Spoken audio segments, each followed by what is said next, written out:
Happy has just released Arc 7 Chapter 96, and this video will be a summary of the chapter. I highly recommend you check out my Arc 7 Chapter 95 summary. Anyways, let's begin. One of the 9 divine generals is Moguro, one of the Steel folk. Only a few people know that he is in fact not a man of steel. The original Steel folk are born with a body of inorganic matter and metal and minerals. Blade men, people who have metallic parts in their bodies, are considered to be a race derived from the Steel men. Their rarity as a species is less rare than dragonkin, but even the dragonkin have a hard time communicating with the Steel folk. However, Moguro was said to be easy to deal with and communicate with, especially amongst the other 9 divine generals, and he was known as a heretic. And that's because of the true identity of Moguro. Abel was certain of it. Moguro would be the biggest obstacle. The scene changed. The impact seized his whole body and shook him. Heinkel felt like he was going to die. However, Heinkel regained consciousness. He felt the ground. His back was being supported by it. Heinkel was confused. Before he muttered, "My sword." His sword hand was empty. He reached for his other sheath, but it was empty also. He wondered if he lost it. Heinkel hated himself for worrying about losing a sword. He shook off his sentimentality and looked at the fact that he was alive. Heinkel's eyes met with the 9 divine general. Heinkel should have been dead, yet he was still alive.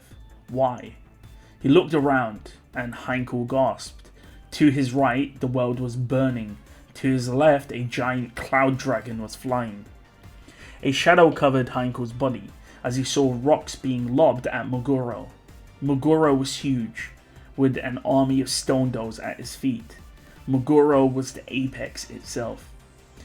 Continued, the rocks were being lobbed at Moguro. We see that the people who are doing it are the people of Chaos Flame, the eyes burning red. However, Heinkel doubts that it will do much. Even if the steel rock dolls are destroyed by the rocks can then be used to create even more dolls, so throwing rocks is only providing ammunition for Moguro. Their attacks held back Moguro at least, but the other steel dolls were charging in. Even the Shadrakians were fighting, but Heinkel thinks it's ridiculous. They are all ridiculous for fighting. No matter where he looked, it was hell. Flames, giants, dragons. Would it be a sin to not fight? Heinkel then heard the sound of hooves. As Heinkel turned, he saw the man known as Dhikr Ottoman. As Dhikr Ottoman peered at Heinkel as he passed, Heinkel believes that Dhikr Ottoman left him with a look of contempt. Heinkel leans on his sword, which is stuck on the ground, and he says, "He can't do it, Luana." The scene changes.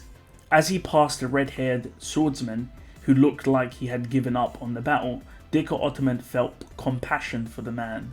He was, after all, following the natural course of life.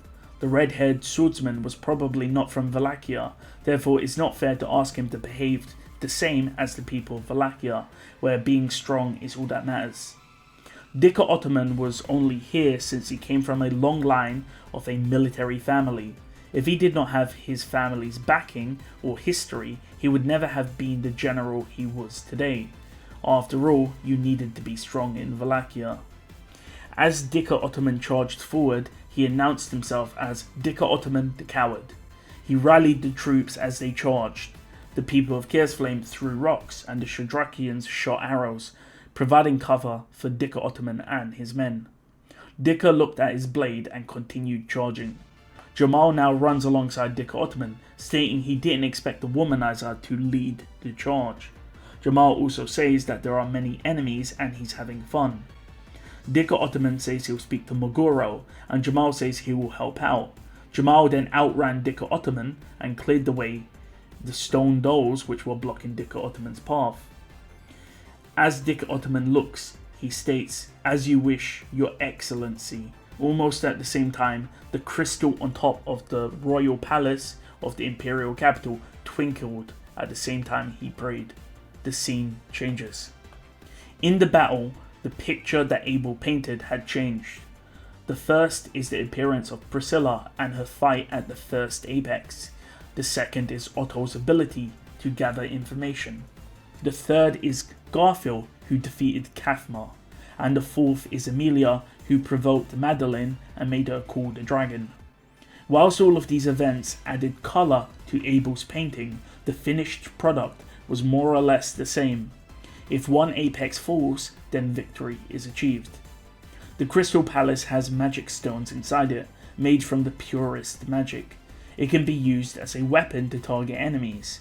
It was said that hundreds of years ago, the Crystal Palace was used against a great calamity. Since then, the magical crystal weapon was a myth. However, it was found, and now it was made operational again. Therefore, it would be used in this fight. In fact, it was necessary that this cannon be fired. "Will you leave us, Dhikr?" That's what Abel said to Dhikr as Dhikr Ottoman got on his horse and charged towards the third apex. Abel's painting does not factor in Dhikr Ottoman's life. In fact, Abel's life or death isn't even confirmed in his finished painting. A messenger then tells Abel that the crystal gun has been spotted, aiming at the third apex. The gun will be shot, destroying Moguro and the rebels. Moguro's true body, however, is the Crystal Palace itself, so even if the third apex was destroyed, he would be fine because his true body is the Crystal Palace.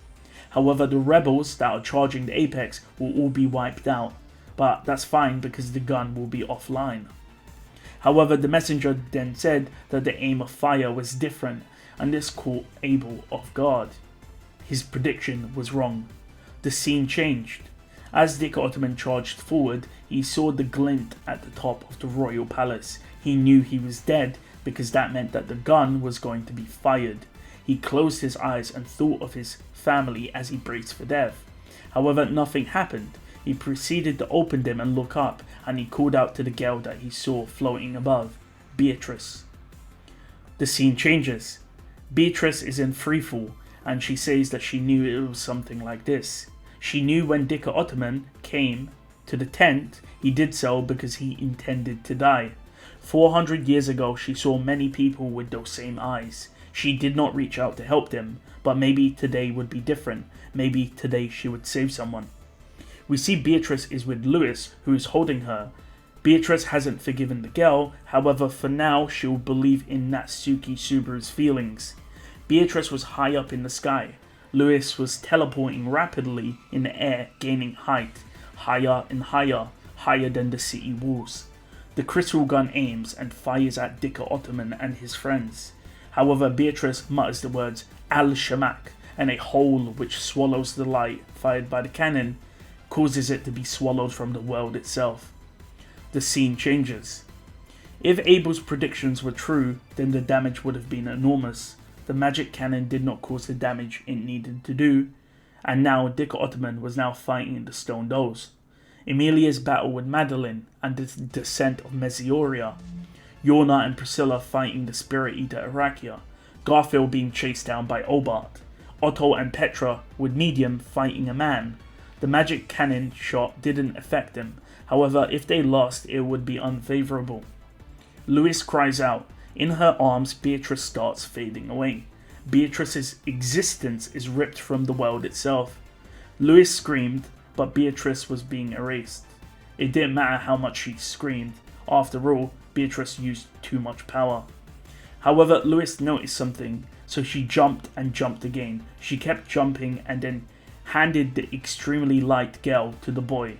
The boy said he knew they were both being reckless. The boy embraces Beatrice, and Beatrice opens her eyes and says that you worry too much. The boy then says he loves her too. Louis then sighs and the boy laughs. He then says, "Let's get started, my fate," and the chapter ends. So, great chapter. Beatrice gets reunited with Subaru. Beatrice works with Louis to use Al-Shamak at the expense of her own life to save Dhikr Ottoman. So again, we're getting some character development from Beatrice, because in her past, she didn't save people. By the way, apparently this is like a reference to Tosca, which is from the Beatrice sort of prequel story with Echidna and read Astria and Tosca. Apparently it's like a really good side story. It's like a few hundred pages. Apparently it's like a masterpiece. So I think that's what it's referring to. But either way, such a good chapter. I think we're in the final stretch now. Subaru has finally arrived. I think this is also the start of the hiatus, but hopefully I'm wrong. But we'll see.